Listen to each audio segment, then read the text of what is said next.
बिस्मिल्लाहिर्रहमानिर्रहीम। अस्सलाम वालेकुम। थॉमसन जेफरसन अमेरिका के तीसरे सदर थे। इन्होंने 13 अप्रैल 1743 से लेकर 4 जुलाई 1826 तक बहुत शानदार ज़िंदगी गुजारी। 1776 ईस्वी में जमहूरिया रियासत हाय मुत्तहिदा का मशहूर ज़माना ऐलान आज़ादी कलमबंद करने का एज़ाज़ भी इन्हीं को हासिल हुआ। 1797 से 1801 तक अमेरिका के नायब सदर और 1801 से 1809 तक अमेरिका के सदर रहे। इन्होंने रियासती और कौमी सतह की कई रहनुमा दस्तावेज़ तैयार की और कई अहम फ़ैसले सादर किए। मज़ीद जाने से पहले इस वीडियो को लाइक कीजिए, फैसलाबाद टाइम्स को शेयर और सब्सक्राइब कीजिए। नए आने वाले दोस्तों से एक गुजारिश है कि वो बेल आइकन पर लाजमी क्लिक करें ताकि नई आने वाली वीडियो उन तक पहुंच सके। नाज़रीन, ये 1804 की एक शाम थी।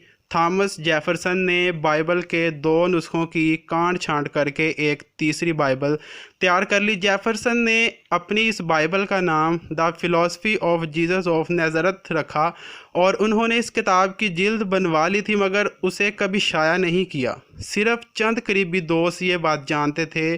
46 सफ़ात की इस किताब का यही एक नुस्खा था जो बाद अज़ां कहीं गायब हो गया और तारीख़ में गुम हो गया। अब ये सिर्फ जेफरसन के तहरीर करदा खतूत में किसी हद तक मौजूद है जो उन्होंने अपने मुख्तलिफ़ दोस्तों को अरसाल किए। नाज़रीन, 16 बरस बाद जेफरसन ने एक और नुस्खा तैयार किया। 1820 में जब जेफरसन की उम्र 77 साल थी और वो अपनी सियासी सरगर्मियों से फारिग हो चुके थे, तो उन्होंने एक और बाइबल लिखी।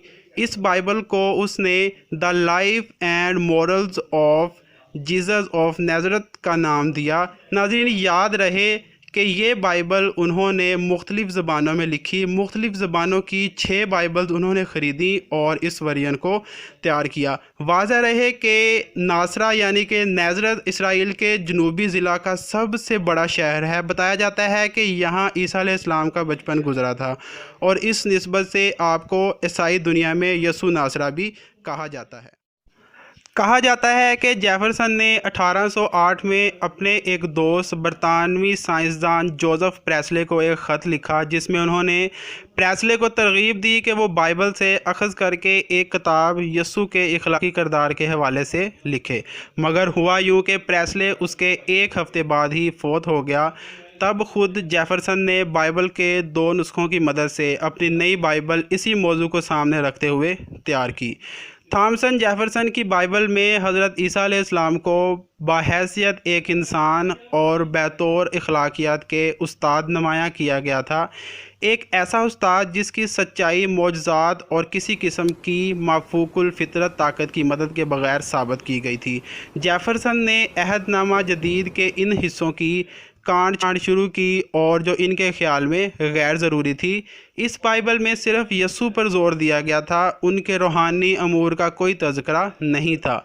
इसमें हज़रत ईसा अलैहिस्सलाम के दोबारा ज़िंदा होने और ईस्टर के त्यौहार का ज़िक्र भी शामिल नहीं था और ना ही इनके मौजज़ात मसलन पानी का शराब बन जाना, पानी पर चलना, रोटियों और मछलियों को कई गुना ज़्यादा करके देना वगैरह शामिल थे।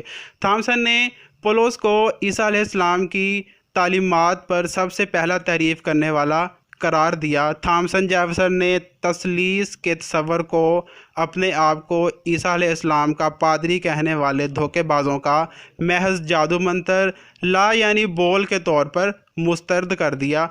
उन्होंने नया अहदनामा तहरीर करने वाले लखारियों को जाहल और अनपढ़ करार देते हुए कहा था कि उन्होंने सिर्फ तोहम परस्ती, जनूनियत और जालसाजी को परवान चढ़ाया।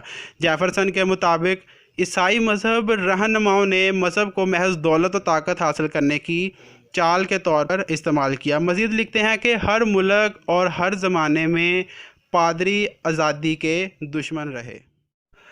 नाज़रीन, उस वक़्त थॉमस जेफरसन के इन तबसरों ने ईसाई दुनिया में हलचल मचा दी। चनाचे इन अकायद की बुनियाद पर ईसाई मुहक्किकीन परेशान है कि थॉमस जेफरसन को क्या कहा जाए।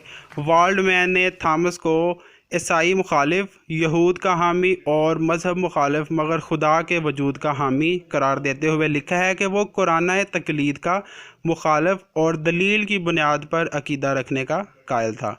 ان کی کتاب کو کٹ اینڈ پیسٹ بائبل کا نام دے کر کوئی انہیں ملحد قرار دیتا ہے تو دوسرا کہتا ہے جیفرسن سچے ملحد نہیں تھے کیونکہ وہ خدا کے وجود کو تسلیم کرتے تھے۔ لیکن سب سے دلچسپ تبصرہ کلیرمونٹ گریجویٹ یونیورسٹی میں تاریخ و ادب کی پروفیسر لورین فیرل کا ہے کہ وہ کہتی ہیں اصل میں بات یہ ہے کہ تقریباً ہر شخص بائبل میں کاٹ چھانٹ کرتا ہے، حتیٰ کہ روزانہ بائبل کا مطالعہ کرنے والے لوگ بھی اس کے صرف بعض حصے پڑھتے ہیں۔ یہ لوگ منتخب حصوں کا مطالعہ کرتے ہیں، یہ وہ حصے پڑھتے ہیں جن پر ان کا یقین ہوتا ہے یا وہ جو انہیں تسکین پہنچاتے ہیں۔ اکثر لوگوں کے لیے بائبل کٹ اینڈ پیسٹ کام ہے۔ بس ہوا یہ کہ جیفرسن نے حقیقت میں کینچی یا بلیڈ اٹھا لیا اور عملاً ان حصوں کو بائبل سے الگ کر دیا جو ان کے خیال میں اس میں نہیں ہونا چاہیے۔ جیفرسن نے یہ کتاب اپنے بہت سے دوستوں کو ارسال کی مگر اپنی زندگی میں اسے شائع کرنے کی اجازت نہیں دی۔ جیفرسن کا تیار کردہ مکمل ترین نسخہ وراثت میں ان کے پوتے تک پہنچا اور اس کا اصل نسخہ 1895 میں اسمتھ سوینین انسٹیٹیوشن نے ان کی پڑپوتی کیرولینا رینڈلف سے $400 کے عوض خریدا۔